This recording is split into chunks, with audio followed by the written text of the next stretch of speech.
मैं SP Dixit GPSC school गुड़ागौर से। बेटे इसके पहले वाले वीडियो मैंने आपको बताया था कि पुनर्योगज डीएनए जो है डीएनए की मीन्स इसमें विधि मैंने आपको बताया था, विधि में बताया था कि सामान्य विधि अगर अपन देखें, समझ में आया ना, जीन अभियांत्रिकी की जो सामान्य विधि है वो है पुनर्योगज डीएनए तकनीक, पुनर्योगज तकनीक बताया था। और उसके मैंने आपको बताया था कि उसके अंतर्गत आने वाले मुख्य चरण, तो कुल मिलाकर मैंने आपको कितने मुख्य चरण बताए थे, उसमें आपको मैंने पुनर्योगज डीएनए तकनीकी के आपको मैंने बताए थे 5 चरण।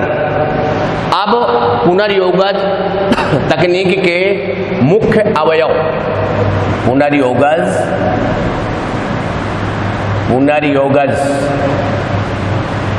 डीएनए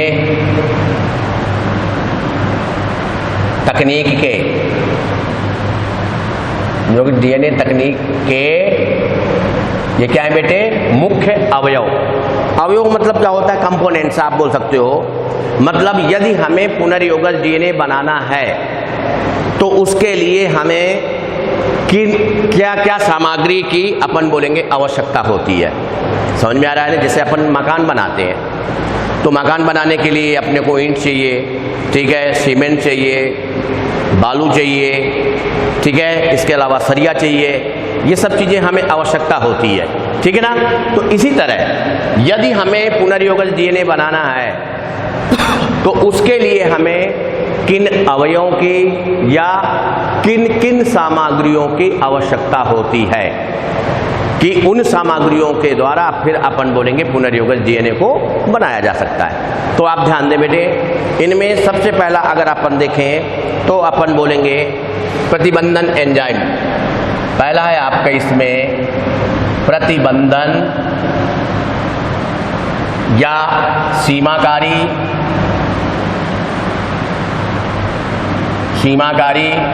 या रिस्ट्रैक्शन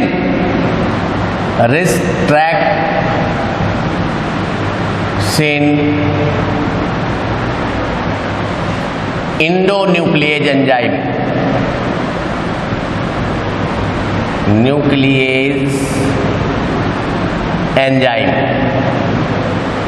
ठीक है। आप इसको संक्षेप में आप ये भी बोल सकते हो, मतलब प्रतिबंधन या सीमाकारी एंजाइम, प्रतिबंधन या सीमाकारी एंजाइम, क्लियर। मतलब पहला अवयव उसमें है आपका ये सीमाकारी एंजाइम। इसके बाद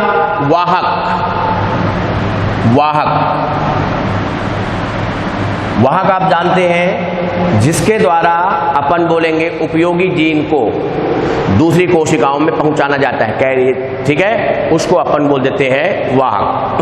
वाहक के बाद अपन देखेंगे परपोषी कोशिका, तीसरा है परपोषी कोशिका।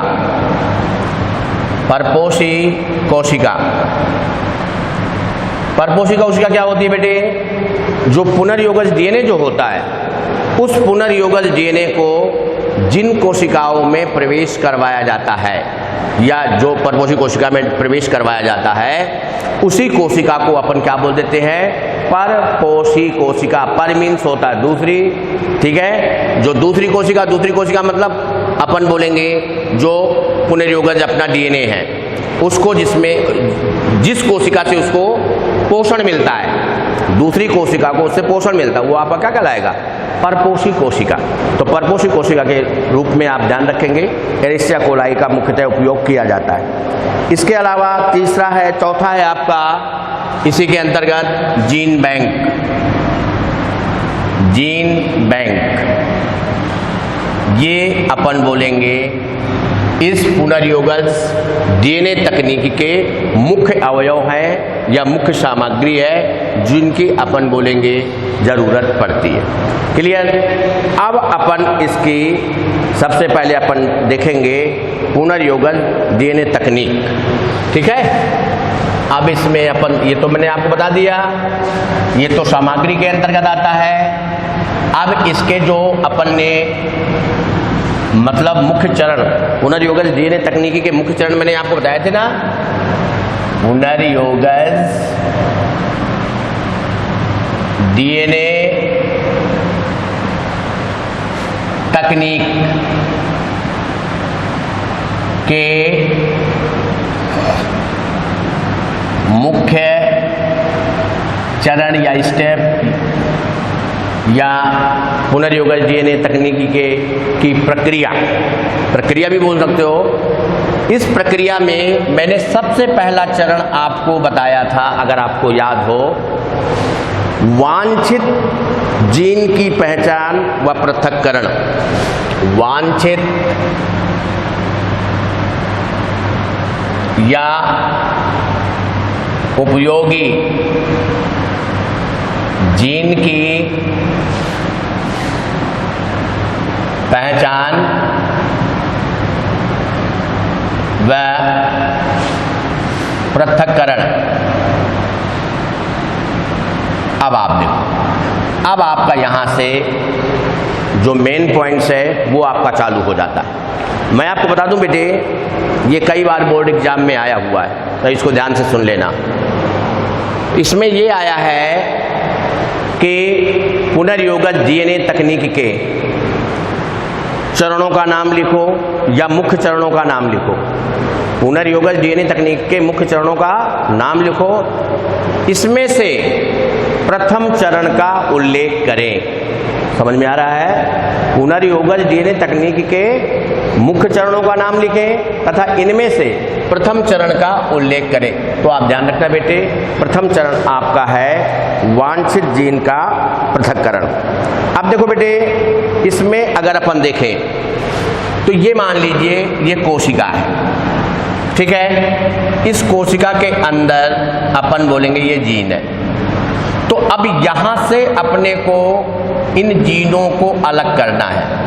जीनों को क्या करना है? अलग करना है, ठीक है। तो आप ध्यान रखें, इसके लिए सबसे पहले मैं आपको बता दूं कि उपयोगी जीनों को अलग करने के लिए प्रतिबंधन एंजाइम, जो मैंने अवयव आपको बताया था, प्रतिबंधन एंजाइम ये बोल सकते हो, या इसके अलावा सीमित अंतः न्यूक्लिएज, सीमित अंतः न्यूक्लिएज,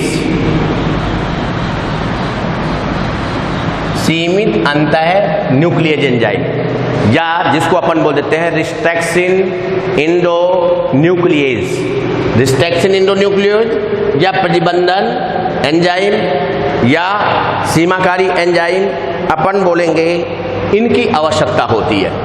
इस प्रतिबंधन एंजाइम को आप ध्यान रखेंगे बेटे, इसको आणविक कैंची,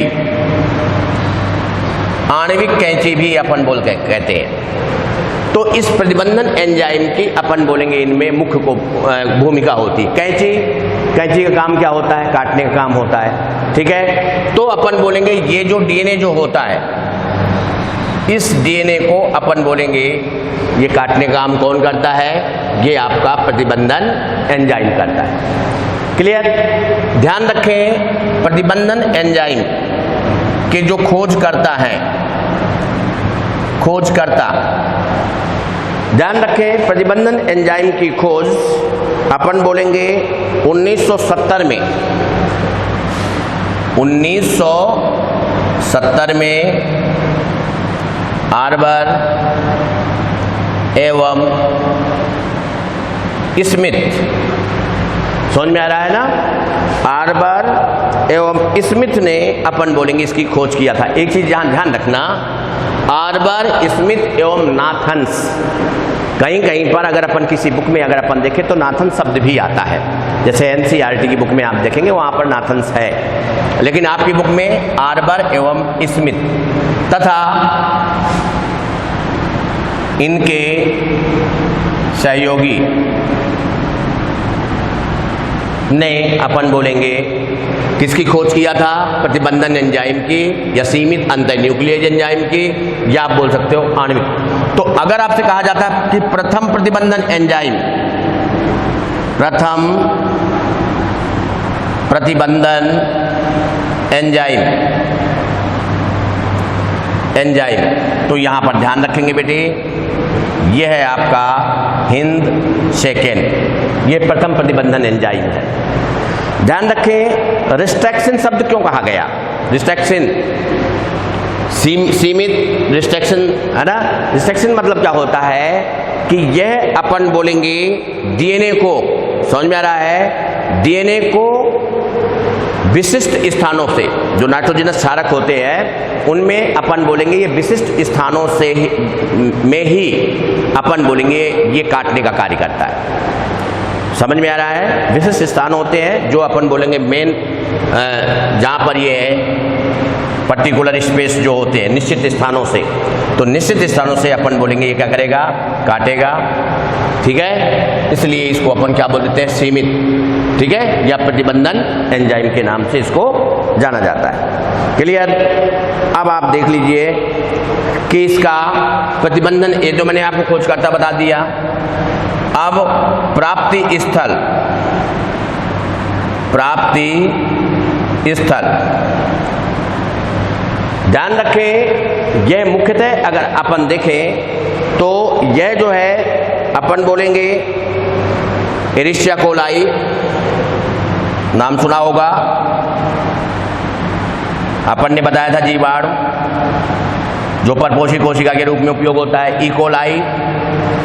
इसके अलावा बैसिलस,